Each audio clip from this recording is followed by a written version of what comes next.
Olá, queridos irmãos, queridos alunos do curso Sabedoria Prática para a Vida.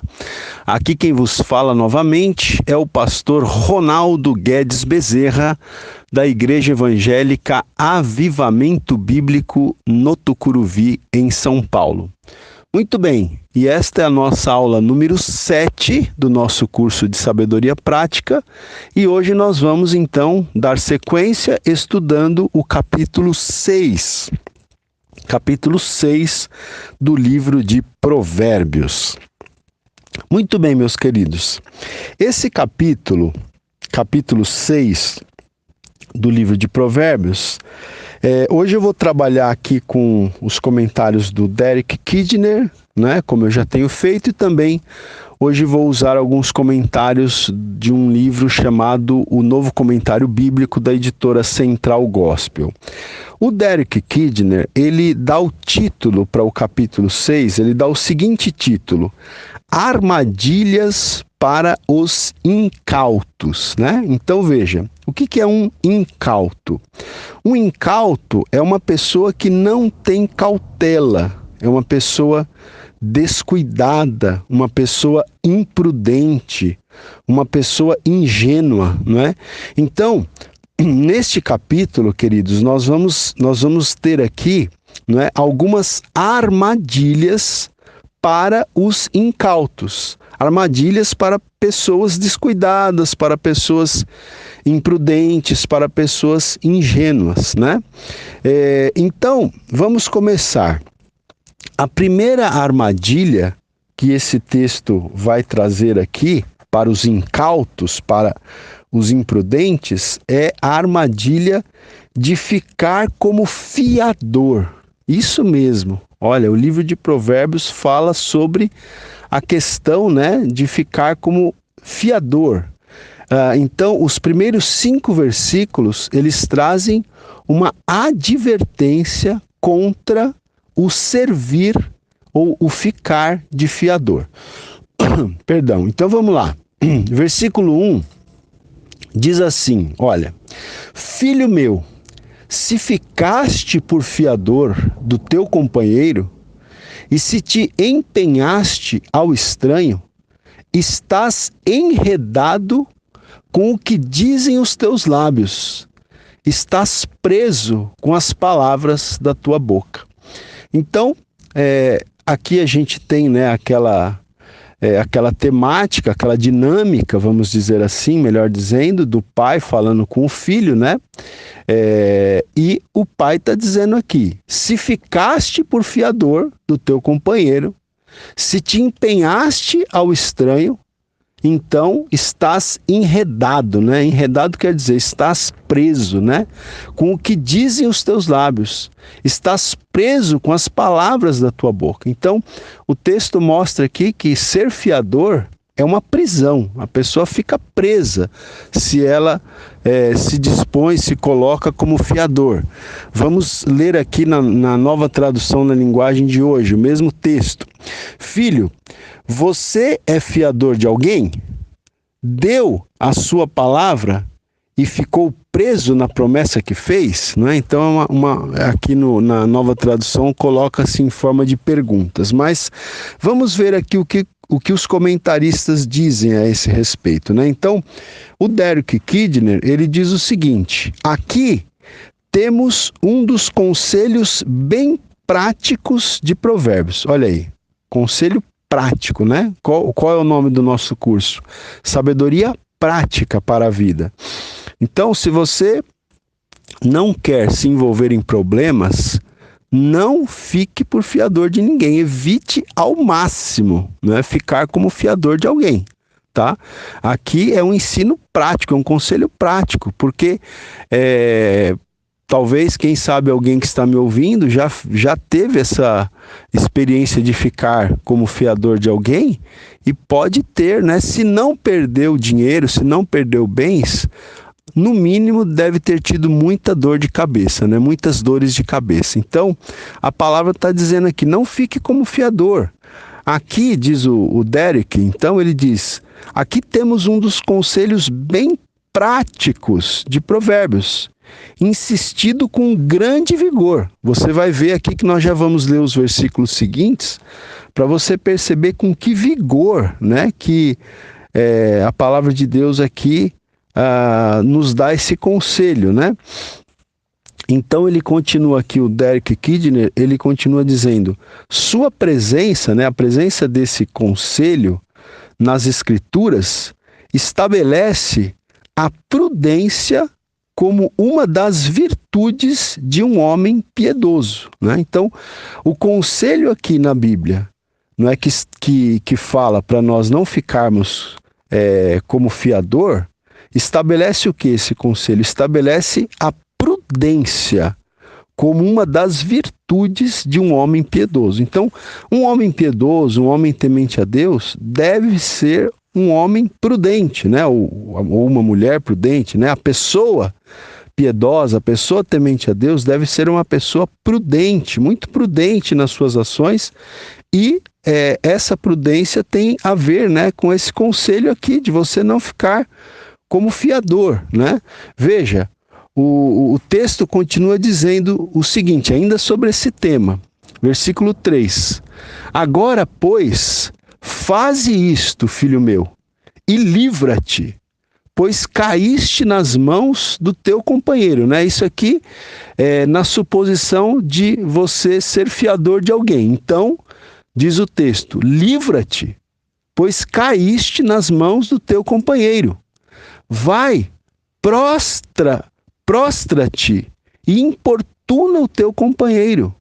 Não des sono aos teus olhos, nem repouso às tuas pálpebras. Livra-te como a gazela da mão do caçador e como a ave da mão do passarinheiro, né? Então, o texto aqui está dizendo, filho, se você ficou por fiador, se você está preso, né, com esse compromisso de ter ficado como fiador, então, livra-te. Você precisa se livrar disso, não é?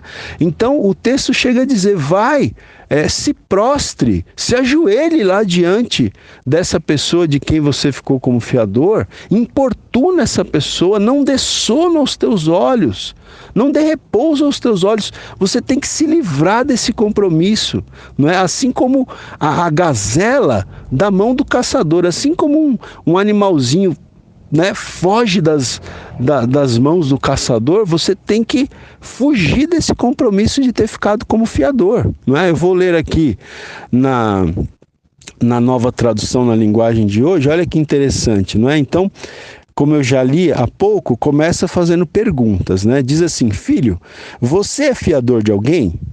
Deu a sua palavra e ficou preso na promessa que fez? Então, meu filho, agora você está nas mãos dessa pessoa, mas há um jeito de sair disso.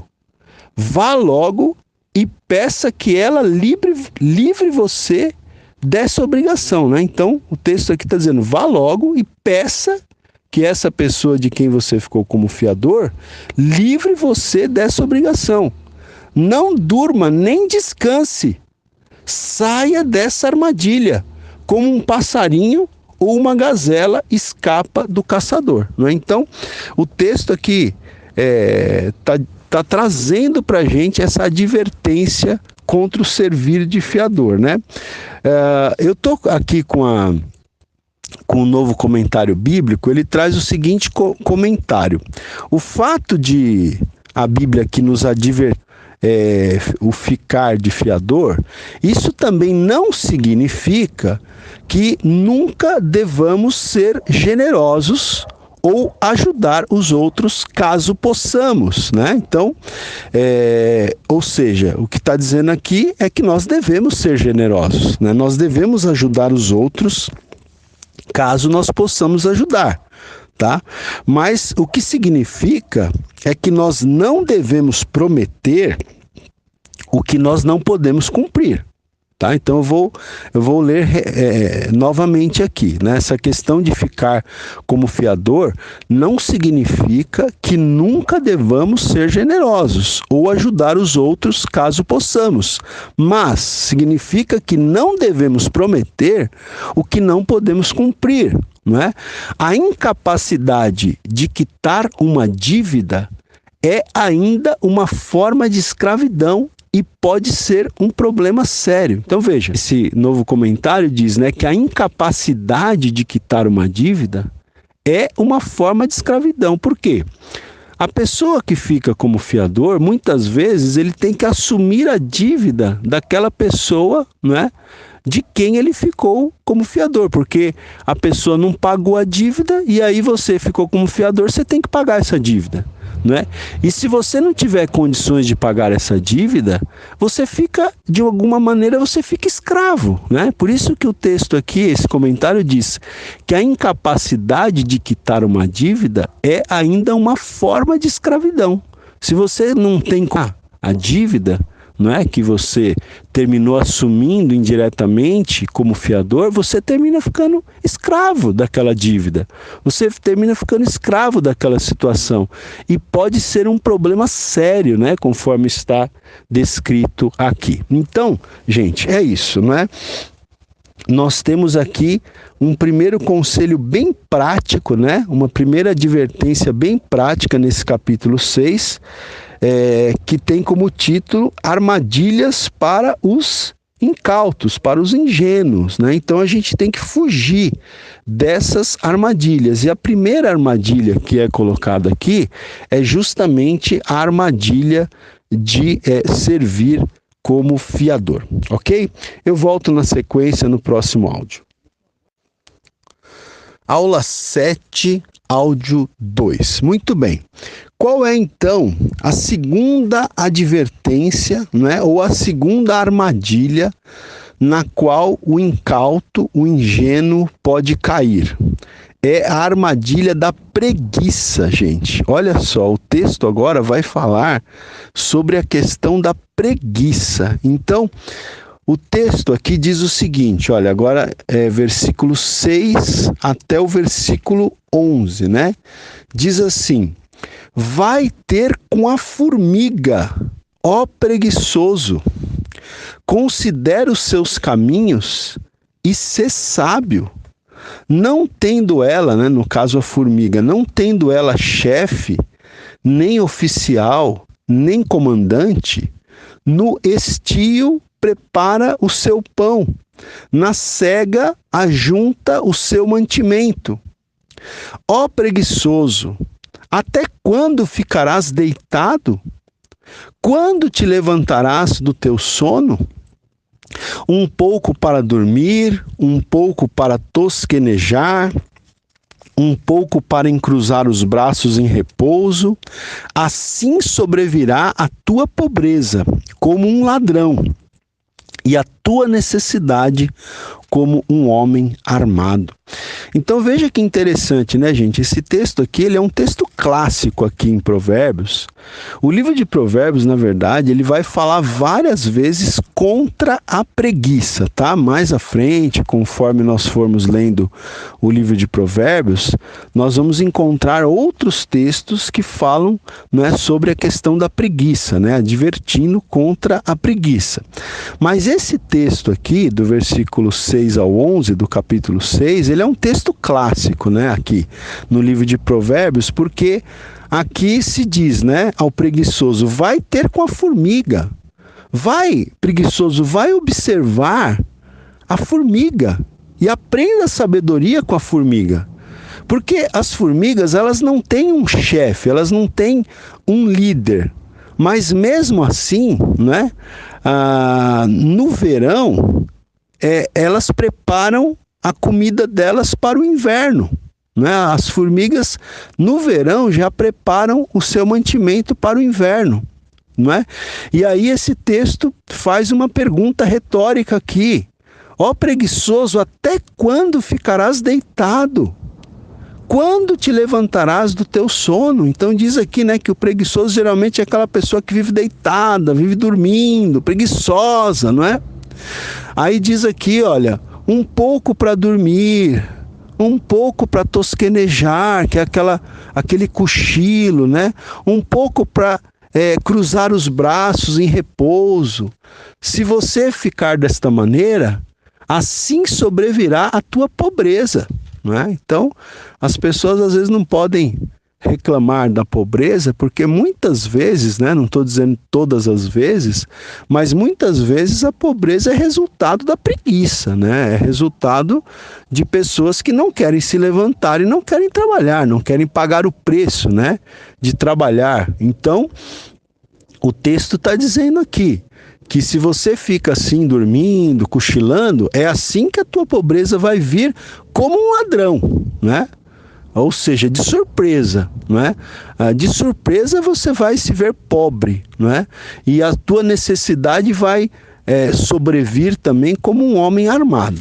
Então eu vou ler aqui um comentário do Derek Kidner, né? O Derek Kidner, ele diz o seguinte, que a formiga deixa o preguiçoso duplamente envergonhado, né? A formiga deixa o preguiçoso envergonhado duas vezes. Primeiro, porque ela não precisa de fiscal, né? A formiga não precisa de fiscal, não precisa de um líder, enquanto ele, o preguiçoso, precisa ser cutucado, né? O preguiçoso precisa sempre ser cutucado.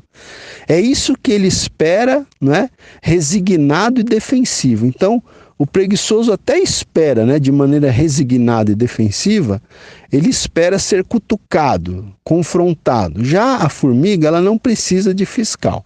Então, esse é o primeiro aspecto no qual a formiga deixa o preguiçoso envergonhado. O segundo aspecto é que a formiga conhece os tempos, né? Ela conhece os tempos, ou seja, como a gente diz aqui, no verão ela já está se preparando para o inverno.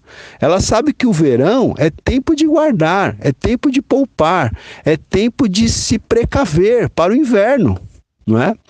Então, olha que sabedoria, né, gente, que a gente tem que aprender com a formiga.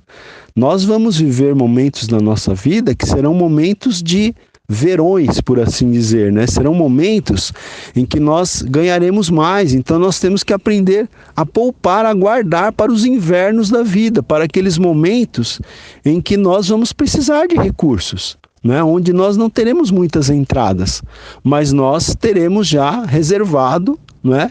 Naqueles momentos em que nós tivemos mais entradas, né? Então é aquela história, né? A gente tem que saber aproveitar os momentos das vacas gordas, né? Como José lá quando era governador do Egito, ele poupou os mantimentos na época das vacas gordas para que quando chegassem a época das vacas magras, eles pudessem se alimentar do mantimento que foi guardado na época das vacas gordas, né? Então, é isso, nós também temos que aprender essa sabedoria das formigas aqui, porque no verão elas já estão guardando para o inverno, né? Então, como diz o Derek Kidner aqui, a formiga conhece os tempos. Ela tem discernimento dos tempos, né? Já para o preguiçoso, todos os tempos são iguais, né? Ele não tem esse discernimento. E aqui também o Derek Kidner, ele diz, né, que o preguiçoso, ele despertará de repente, mas não para trabalhar. Sabe por quê? Ou para que o preguiçoso vai despertar? Ele vai despertar de repente para ver que a pobreza chegou, não é? Ou seja, por meio de evitar o trabalho pesado, ele desqualificou-se, ou melhor dizendo, ele qualificou-se para a posição de escravo. Já que o preguiçoso viveu evitando o trabalho pesado, né? Viveu evitando pegar no batente, como a gente fala, pegar no trabalho, sempre deixando para depois, então o preguiçoso terminou se qualificando para a posição de escravo, vai ser, não é? Vai ser servo de outros, não é? Diz aqui, através da procrastinação, a desordem da sua vida se tornou irreversível. Olha que frase interessante. Através da procrastinação, sabe o que é procrastinação? procrastinar é sempre deixar para depois, né? A procrastinação trabalha com aquela máxima: por que fazer hoje o que eu posso deixar para amanhã, né? Então vai procrastinando, vai deixando para depois. Então essa frase aqui do Derek diz o seguinte: através da procrastinação, a desordem da sua vida se tornou irreversível. Foi procrastinando, a vida se tornou uma desordem, e uma desordem que não tem mais como ser consertada, é irreversível, né? E o Derek ainda diz aqui, olha, o sábio aprenderá enquanto ainda há tempo. A pessoa sábia, ela vai aprender enquanto ainda há tempo. Então, se você que está me ouvindo é uma pessoa sábia, ou pretende ser sábia, ou pretende ser uma pessoa sábia, aprenda enquanto ainda há tempo.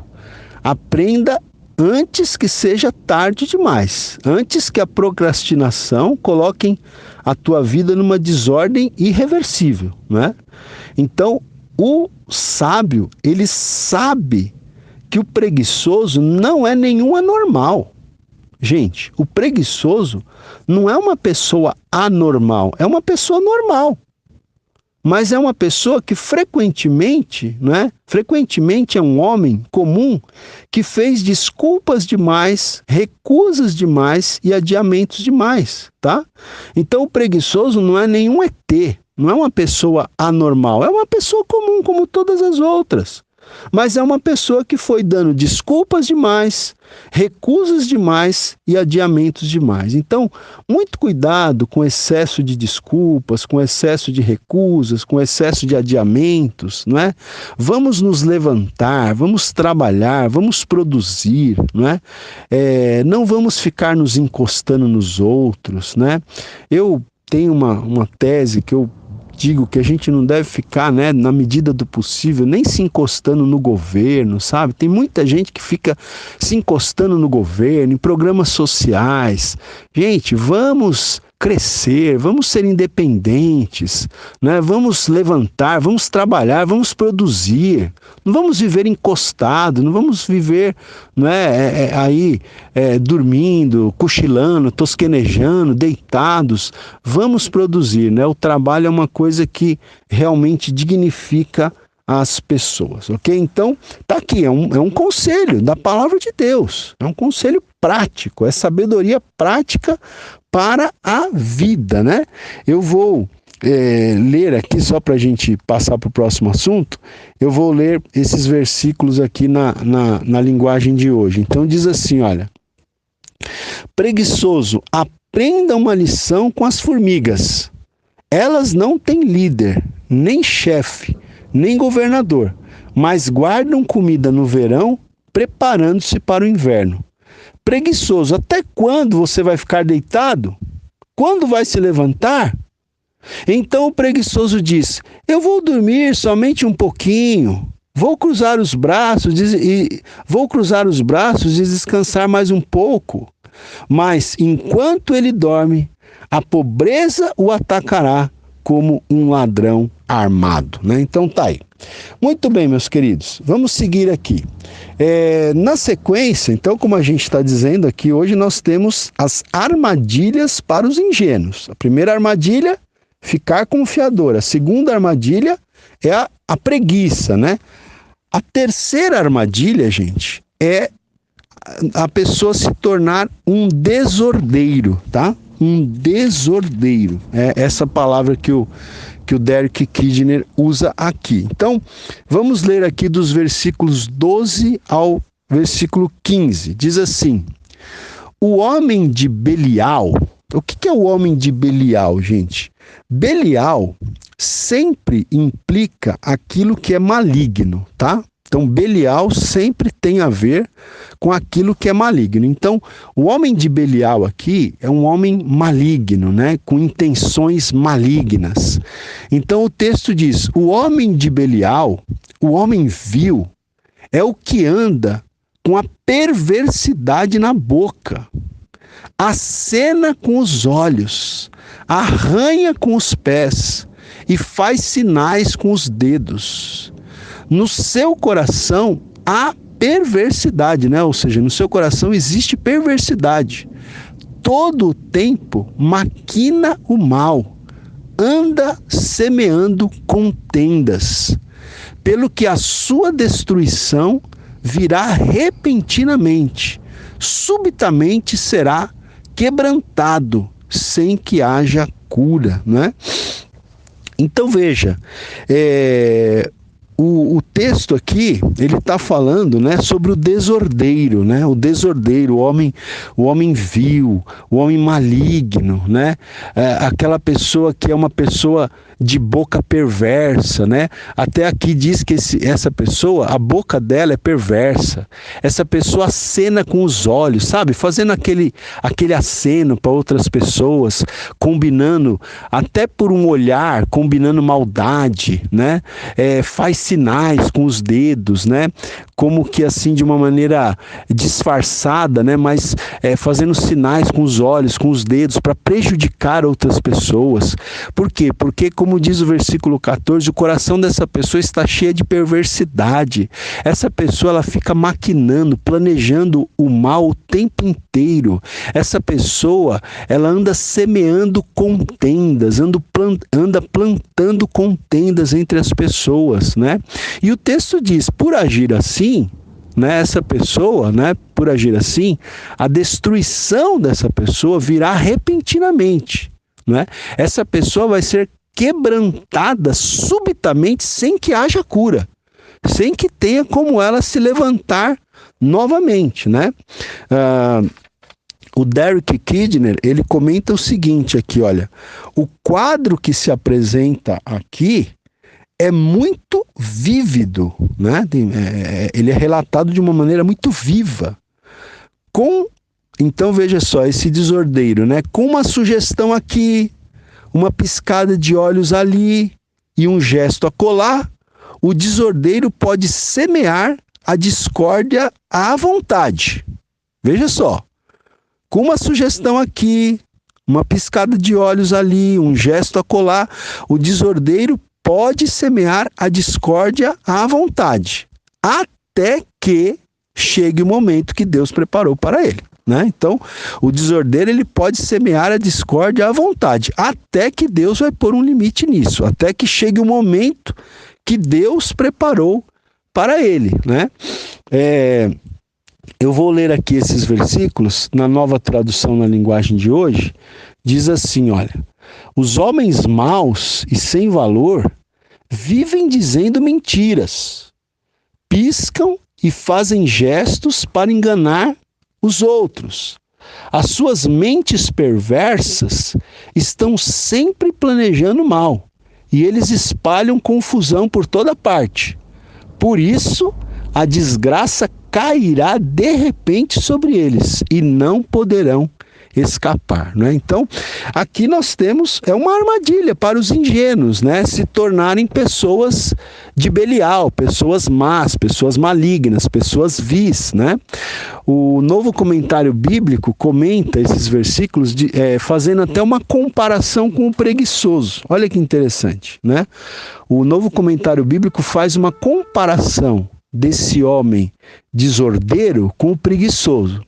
Então, diz aqui, olha, diferentemente do preguiçoso, cujo único desejo é encontrar outro lugar para cochilar, o criador de problemas mal pode esperar para se meter em novos apuros. Então ele está fazendo um contraste. Ele diz que o preguiçoso, a única coisa que o preguiçoso quer é arrumar um lugar para cochilar. Já o criador de caso, o criador de problemas, ele mal pode esperar para se meter em novos apuros. Continua aqui o novo comentário. Diferentemente do preguiçoso, não é? Diferentemente do preguiçoso, esse homem que é desordeiro, ele se ocupa até demais, né? O preguiçoso não quer ocupação nenhuma. Esse aqui já quer ocupação até demais. Mas qual é a ocupação dele? Planejar coisas erradas. Ele se alegra em semear a intriga entre as pessoas, né? Mas aí tem uma semelhança entre esse homem mau e o preguiçoso. qual que é? Não é? É que ele, né, não percebe que a destruição está próxima. Tanto o preguiçoso quanto esse homem mau, né, não percebem que a destruição está próxima. Aula 7, áudio 3. Muito bem, agora nós vamos, gente, para uma outra parte aqui do capítulo 6, que fala sobre as 7 abominações, tá? E essas 7 abominações também são armadilhas para as pessoas ingênuas, para as pessoas descuidadas, para as pessoas imprudentes, né? Então vamos ler o texto aqui. Está aqui do versículo 16 ao 19. Então diz o seguinte: 6 coisas o Senhor aborrece, e a 7ª a sua alma abomina. Então veja, olha que interessante. Esse trecho aqui, ele é um provérbio numérico, tá? É um provérbio numérico. Existe aqui o uso de uma progressão numérica. Então, esse mecanismo aqui, né, esse estilo literário aqui, é um mecanismo retórico que embeleza a poesia, ajuda a memorizar e constrói um clímax, né? Então veja, o texto diz: 6 coisas o Senhor aborrece, e a 7ª a sua alma abomina. Então você tem aqui o quê? Né? Começa dizendo que o Senhor aborrece 6 coisas, mas existe uma 7ª coisa que a alma de Deus abomina, né? Então, como eu disse, você tem aqui, né, um estilo literário que é um mecanismo retórico que embeleza a poesia, que ajuda a memorizar e constrói um clímax, né? Então, veja inclusive que o vocábulo, ele progride da palavra aborrecer para a palavra abominar. Existem 6 coisas que o Senhor aborrece, mas a 7ª que vai ser alistada a seguir, a sua alma abomina, né? Então, 6 coisas o Senhor aborrece, e a 7ª ele abomina. Então, quais são essas 6 e mais uma, né, que é a 7ª, então formando 7 abominações aqui. Então, vamos lá. Eu vou pegar aqui na sequência, olha, versículo 16. 6 coisas o Senhor aborrece, e a 7ª a sua alma abomina: olhos altivos, língua mentirosa, mãos que derramam sangue inocente, coração que trama projetos iníquos, pés que se apressam a correr para o mal, testemunha falsa que profere mentiras, e o que semeia contendas entre irmãos. Então veja, gente, nós temos aqui as 7 coisas, né, que o Senhor aborrece, né, e no caso diz que a 7ª é a mais grave de todas, né? Então, quais são essas 7 abominações aqui? Veja, olhos altivos. O que é olhos altivos?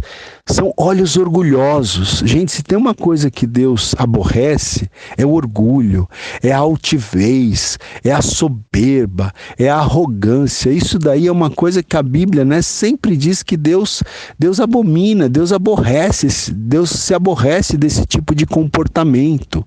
Então, o olhar orgulhoso, né, os olhos altivos, é uma coisa que o Senhor aborrece. Qual é a segunda coisa aqui que o Senhor aborrece?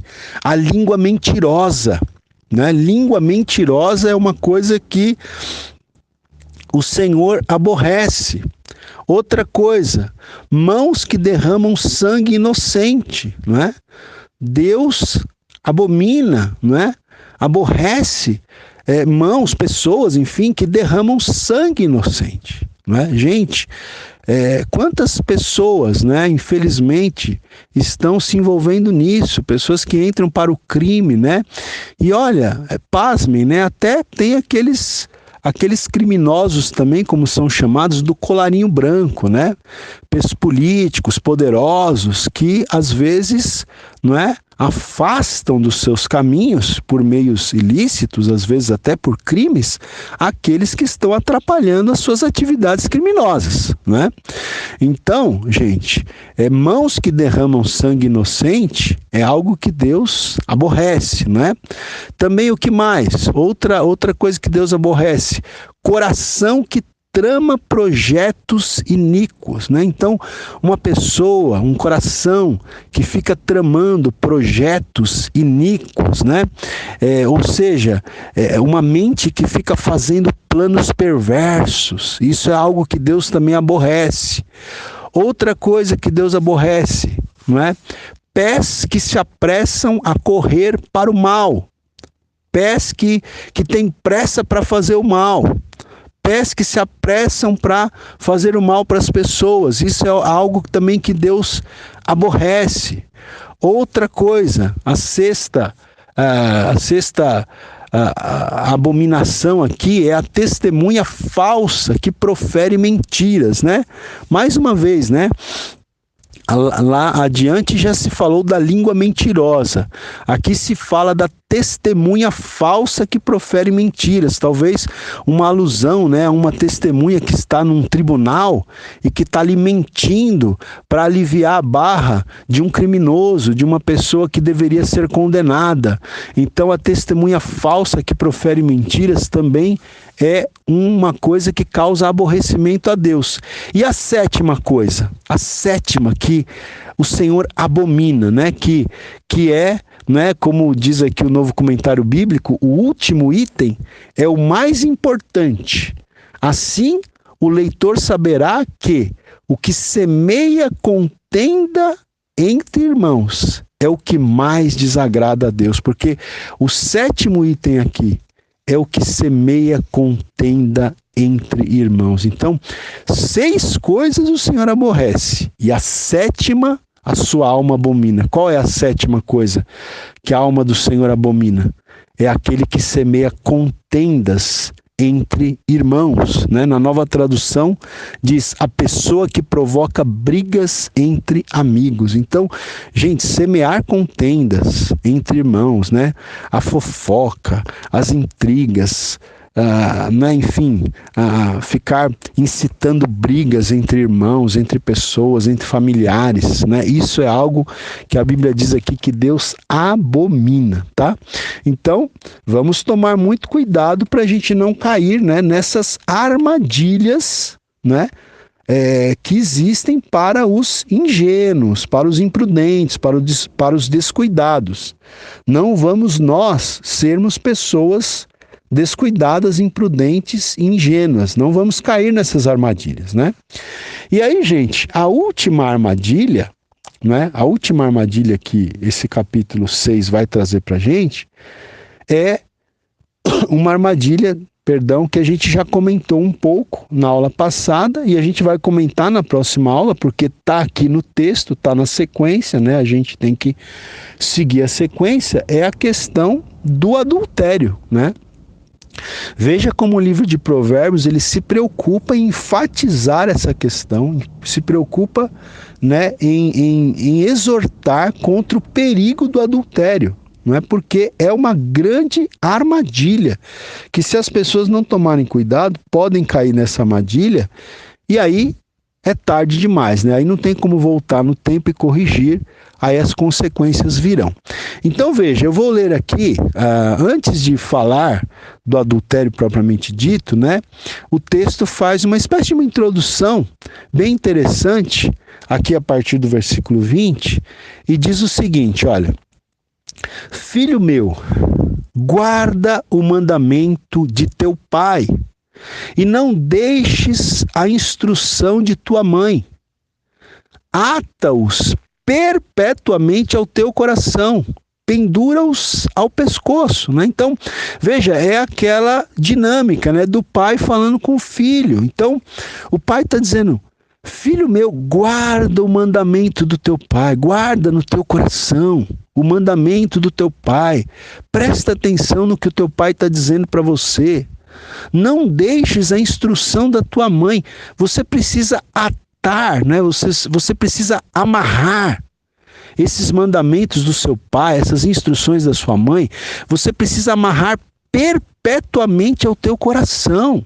Você precisa atar, veja, perpetuamente, quer dizer, para sempre, precisa estar no teu coração. Pendura-os ao pescoço, né? Quer dizer, deixa muito perto de você esses mandamentos, essas instruções. Por quê? Versículo 22. Quando caminhares, isso te guiará. Quando te deitares, te guardará. Quando acordares, falará contigo. Então, se você guarda os mandamentos do seu pai e as instruções da sua mãe, se você guarda isso no seu coração para sempre, então quando você estiver caminhando, essas instruções vão te guiar, vão te mostrar o caminho que você deve seguir.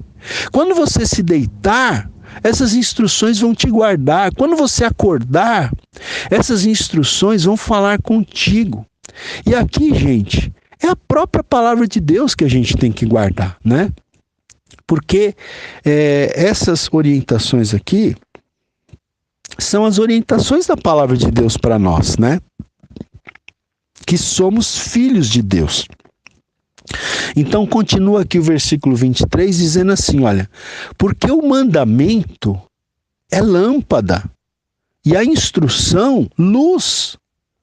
E as repreensões da disciplina são o caminho da vida. Né? Então veja, o mandamento, aqui o mandamento dos pais, mas que como está na palavra, é o mandamento do Senhor. Então o mandamento é lâmpada e a instrução é uma luz. Não é? E as repreensões da disciplina são o caminho da vida. Então se você quer, não é? Trilhar o caminho da vida e não o caminho da morte, se você quer trilhar o caminho da vida, você tem que ouvir o mandamento, a instrução, as repreensões da disciplina, porque são lâmpadas, são luz, são o caminho da vida. E aí continua o verso 24, para te guardarem da vil mulher e das lisonjas da mulher alheia. Né? Então aqui o texto fala, né, que esses mandamentos, essas instruções servem inclusive para nos guardar, né, da vil mulher, das lisonjas da mulher alheia. Né? Então aqui, mais uma vez, né, gente, como eu disse na aula passada, o texto ele é escrito primariamente para os homens, porque os homens têm uma tendência maior de cair nessa tentação, não é? Do adultério, não é? Do que as mulheres. Em tese, os homens, se forem tentados, eles têm uma probabilidade maior de cair nessa tentação do que as mulheres, se forem tentadas, né? É mais fácil uma mulher resistir a um homem que está tentando seduzi-la do que um homem, não é resistir à tentação de uma mulher que está tentando seduzi-la. Né? Então, por isso que o texto, a priori, entendo, é dirigido aos homens. Agora, como eu disse na aula passada, isso aqui pode se aplicar também às mulheres, né? Porque o adultério é uma tragédia na vida de homens e também de mulheres, né? O adultério é uma tragédia na vida de qualquer pessoa, tá? Então, eu quero ler esses 5 versículos aqui, do versículo 20 ao 24, eu quero ler também esses versículos aqui na Nova Tradução na Linguagem de Hoje, que diz o seguinte, olha, filho, faça o que o seu pai diz e nunca esqueça o que a sua mãe ensinou. Guarde sempre as suas palavras, bem gravadas no coração, olha só. Guarde sempre as suas palavras, né, do pai, da mãe, bem gravadas no coração. Os seus ensinamentos o guiarão quando você viajar. Protegerão você de noite e aconselharão de dia. Né? Então, essa tradução é interessante. Diz que os ensinamentos do pai, da mãe, o guiarão quando você viajar. Quando você estiver longe, quando você estiver viajando. Né? Então, esses ensinamentos vão guiar você. Vão proteger você de noite e vão aconselhar você de dia. 23. As suas instruções, né, as instruções dos pais, as suas instruções são uma luz brilhante e a sua correção ensina a viver. Elas livrarão você da mulher imoral e das suas palavras sedutoras, né? Então, gente, a gente sabe, existem muitas mulheres imorais por aí, né? Infelizmente, né? Existem muitas mulheres sem pudor, muitas mulheres imorais, que têm palavras sedutoras, né? E as orientações aqui do pai, da mãe, as orientações, né, da própria palavra de Deus para nós, elas servem para nos guardar desta mulher, né? Desta mulher imoral, das palavras sedutoras desta mulher. Aula 7, áudio 4. Então vamos continuar aqui, né? Falando sobre esse tema, né? O tema do adultério, né? Que é uma das armadilhas para os desavisados, para os ingênuos, para os imprudentes, para os descuidados, né? Então veja, o texto continua dizendo aqui no versículo 25, olha, não cobices no teu coração a sua formosura, né? Ou seja, a formosura dessa mulher adúltera, dessa mulher alheia, né? O que quer dizer a mulher alheia? Veja, o versículo 24 fala, né, que a instrução vai nos guardar da mulher vil e das lisonjas da mulher alheia. O que é a mulher alheia? Mulher alheia é a mulher de outro homem, né? Então o versículo 25 diz, não cobices no teu coração a sua formosura, nem te deixes prender com as suas olhadelas. E eu estava lendo esse versículo e eu fiquei pensando, olha que interessante, né, gente? Versículo 25. Não cobices no teu coração a formosura dessa mulher. Muitas vezes essa mulher alheia, essa mulher de outro homem, essa mulher adúltera, ela é uma mulher formosa, uma mulher linda.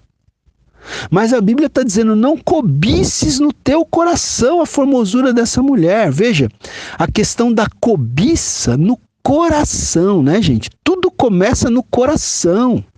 Por isso que a gente tem que se lembrar aqui daquele provérbio, né, que a gente já falou outro dia aqui em outra aula, Provérbios 4:23, sobre tudo que se deve guardar, guarda o teu coração, porque dele procedem as fontes, as saídas da vida. Se tem uma coisa que você tem que guardar, é o teu coração. E aqui o texto diz, não cobices no teu coração, não deixa a cobiça entrar no teu coração. Não permita que a cobiça comece a crescer no teu coração, que a cobiça pela formosura dessa mulher adúltera, pela formosura dessa mulher de outro homem. Não permita, não é? Veja, o Derek Kidner, ele diz aqui o seguinte, não cobices aqui é uma advertência contra um passo que levaria ao perigo, né? Então, a cobiça é o primeiro passo para acontecer o adultério, né? Antes do adultério ser concluído, ser consumado, primeiro começa com a cobiça. Então, não cobices aqui no texto é uma advertência contra um passo que levaria ao perigo, tá? Então, cuidado com esse passo, com esse primeiro passo que é a cobiça. Porque a cobiça é o primeiro passo para ocorrer a consumação do adultério. Então, não cobices no teu coração. Guarda o teu coração. Cuidado para o seu coração não começar a cobiçar, né? Inclusive, Êxodo 20, versículo 17, ali entre os 10 mandamentos, se não me engano é o 10º mandamento, né? Na verdade é o 10º mandamento, diz lá, não cobices a mulher do teu próximo, nem a casa do teu próximo, né? Nenhum dos bens do seu próximo, mas diz lá, inclusive, não cobices a mulher do teu próximo. Então, veja, o Derek, ele ainda continua dizendo aqui, a própria concupiscência, o que é concupiscência? É um desejo desenfreado, né? Um desejo sem controle. Então, a própria concupiscência, no entanto, é um pecado do mesmo tipo que o ato que a completaria. Então, ele está dizendo aqui que o próprio ato, né, de cobiçar já é um pecado, não é? Tanto quanto o ato em si, né? É um primeiro passo, mas também é um pecado completo. A cobiça já é um pecado completo. Tanto que Jesus falou, né, que se uma pessoa, Mateus 5:28, se um homem olhar para uma mulher com intenção impura no seu coração, já adulterou com essa mulher. Ainda que não haja o ato sexual propriamente dito, só o fato de um homem olhar para uma mulher com intenção impura no seu coração, já o adultério já foi cometido, né? Então a gente tem que ficar muito atento com a cobiça, com a concupiscência, né? Com o desejo desenfreado da natureza humana. Então, aqui, olha, não cobices no teu coração a sua formosura, a formosura dessa mulher. Nem te deixes prender com as suas olhadelas, né? Porque essa mulher sedutora, essa mulher adúltera, ela fica olhando, né? Ela fica dando aquelas olhadelas sedutoras, aquele flerte, né? Com o olhar. Veja, na Nova Tradução aqui diz o seguinte, olha, não seja tentado pela sua beleza, nem caia na armadilha dos seus olhos tentadores, né? Então, os olhos dessa mulher são olhos tentadores. Não caia na armadilha dos seus olhos tentadores, né? Aí o versículo 26 diz o seguinte: por uma prostituta, o máximo que se paga é um pedaço de pão, mas a adúltera anda à caça de vida preciosa. Gente, esse versículo é muito interessante, né? Ele diz o seguinte, né, que ele faz uma diferenciação entre uma prostituta e entre uma adúltera. São coisas diferentes. A prostituta, o que a prostituta quer? Ela quer que ela vai te prestar um serviço, né? Ou ela vai prestar um serviço ali ao seu cliente, vamos colocar assim. E o que a prostituta quer em troca do serviço que ela presta? O dinheiro dela. E ela vai seguir a vida dela e o cliente dela vai seguir a vida dele. Não é? Mas a mulher adúltera não. A mulher adúltera, ela não quer só o dinheiro da pessoa, né, do homem com quem ela está adulterando. Ela está de olho na vida daquela pessoa, né? Por isso que o versículo aqui diz, ó, por uma prostituta o máximo que se paga é um pedaço de pão, mas a adúltera anda à caça de vida preciosa. A adúltera quer, na verdade, complicar a vida da pessoa, né? O Novo Comentário Bíblico diz o seguinte aqui, olha, o contraste aqui, né, entre a prostituta e a mulher adúltera, o contraste ressalta a terrível devastação que uma adúltera traz à vida de um homem. Comparada à confusão causada por uma prostituta, a adúltera consome a vida de sua vítima, gente. Olha aí, né? Então, aqui está dizendo, eu vou reler, esse texto é interessante. O contraste entre a prostituta e a adúltera aqui, o contraste ressalta a terrível devastação. Olha a palavra que ele usa aqui, devastação que uma adúltera traz à vida de um homem. Uma mulher adúltera traz uma devastação. Uma prostituta causa confusão. Mas a adúltera não. A adúltera ela traz devastação. Ela consome a vida da vítima. Não é? Porque aí a adúltera, daqui a pouco, ela vai começar a exigir mais. Ela vai começar a exigir dinheiro. Ela vai querer afrontar a esposa do homem que adulterou com ela. A prostituta não, ela faz o serviço, recebe o dinheiro dela e some. Agora a adúltera não, ela fica ali infernizando, ela fica ali devastando, né? Por isso que a Bíblia está aqui exortando a nós homens, né? Principalmente, mas por que não também as mulheres, para que nós venhamos a fugir do pecado do adultério, né? Vamos seguir aqui, olha, o versículo 27 diz assim: tomará alguém fogo no seio, sem que as suas vestes se incendeiem?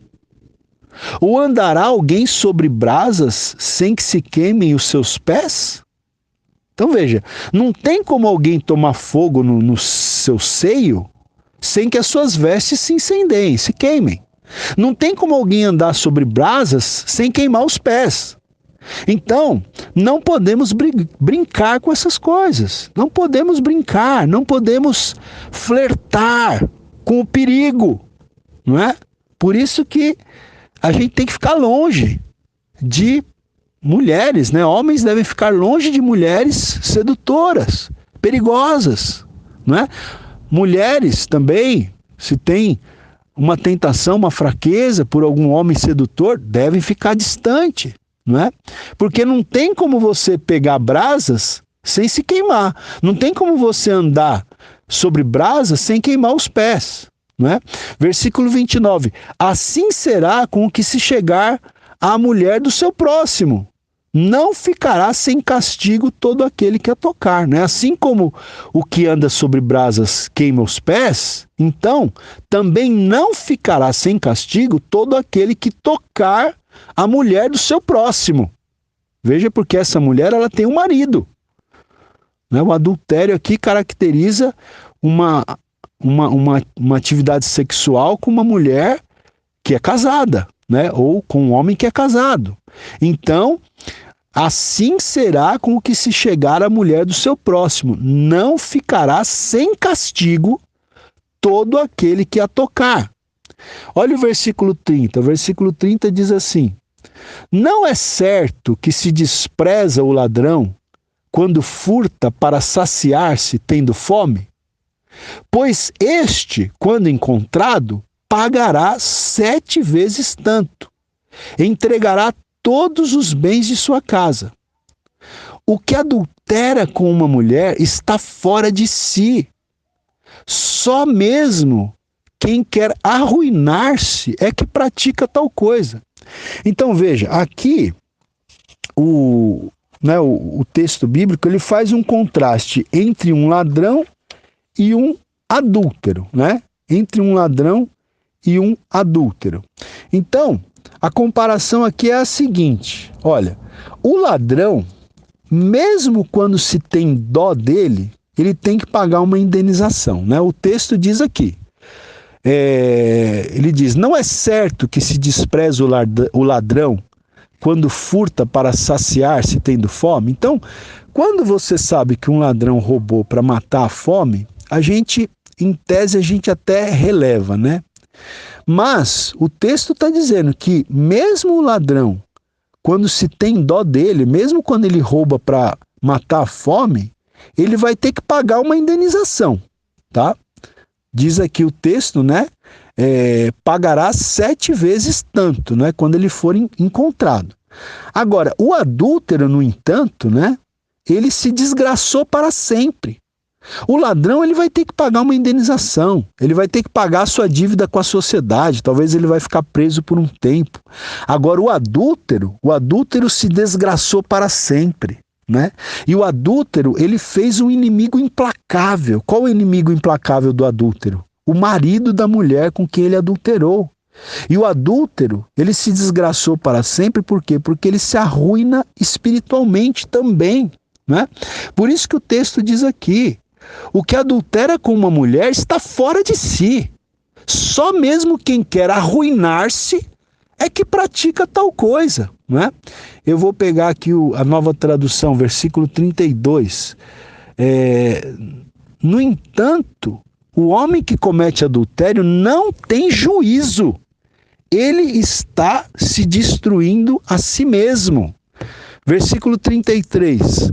Esse homem que adultera achará açoites e infâmia, e o seu opróbrio nunca se apagará, né? Ele vai achar açoite, vai apanhar, né? Pode ser que apanhe literalmente e não literalmente, né? Mas vai apanhar, vai achar açoites, vai achar infâmia, né? Vai perder a sua fama, o seu bom nome, e o seu opróbrio, a sua vergonha nunca se apagará.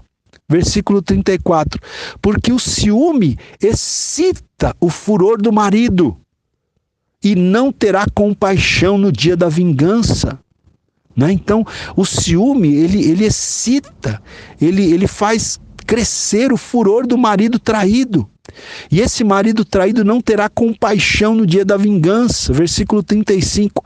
Não se contentará com o resgate, nem aceitará presentes, ainda que sejam muitos, né? Eu vou ler aqui na Nova Tradução, diz assim, olha, passará vergonha, né? Esse homem adúltero passará vergonha, levará uma surra e ficará desmoralizado para sempre, porque o ciúme faz o marido ficar furioso e a sua vingança não tem limites. Ele não aceitará nenhum pagamento e mesmo uma porção de presentes não acabará com a sua raiva, né? Então, não existe uma indenização que pague, né, a ira do marido, né, que foi traído, né, do marido cuja mulher se deitou com outro homem, tá? Então, gente, é isso, né? Aqui termina o capítulo 6, né? Com essa advertência. Eu vou ler aqui o Novo Comentário Bíblico, diz o seguinte, olha, este trecho, né? Eu não sei se eu já li aqui, mas eu vou ler essa parte quando ele faz a comparação do adúltero com o ladrão, né? Este trecho compara o roubo, que poderia ser uma ação até compreensível, se a razão for a fome, com o adultério, que nunca faz sentido. Jogar fora o compromisso com sua companheira da vida inteira é loucura. Olha essa última frase. Jogar fora o compromisso com a sua companheira da vida inteira é loucura, né? E ainda aqui o Derek Kidner, ele faz uma citação de um texto que está num livro, até um livro apócrifo, chamado Eclesiástico, né? E ele diz que nesse livro diz assim, aquele que toca no piche ficará sujo, né? Ou seja, não tem como andar em brasa sem queimar os pés. Não tem como tocar no piche sem ficar sujo. Então, gente, está aqui, né, essa advertência. Então, nós temos nesse capítulo várias advertências, né, contra armadilhas para as pessoas ingênuas. Que não sejamos ingênuos, que não caiamos em nenhuma dessas armadilhas. Que Deus nos abençoe e até a próxima aula, permitindo Deus.